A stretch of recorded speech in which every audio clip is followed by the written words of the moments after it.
तुम दादा को खा गई खरबूजा समझ।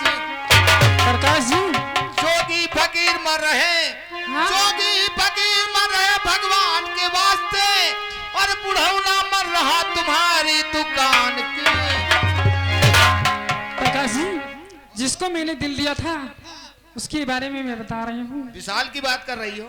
तो जिसको मैंने दिल दिया, जिसको मैंने दिल दिया वो दिल्ली चला गया। हाँ, जिलने में बाजे पहुंचे तो वो इटली चला गया। क्या बात है? मैंने सोचा तुझे दे दूं बिजली की तार से, हाँ, बिजली की तार छूने चली तू बिजली चली।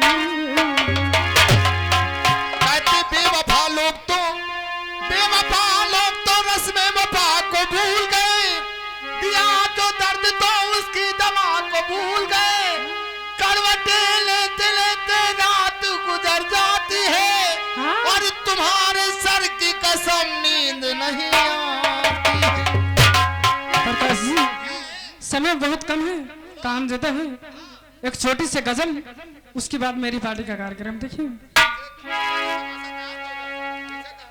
पीछे का कहना है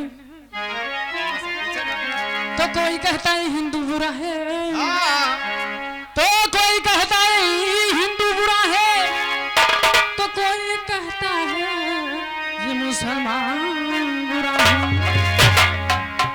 ना हिंदू बुरा है ना मुसलमान बुरा है, वस्ती आ जाने पर ये हर इंसान बुरा है। तो छोटी सी गजल, मेरे कंपनी मालिक का कहना है कि प्यारे से गजल वही सुनाना जो मैं तुम्हें याद करती हूँ।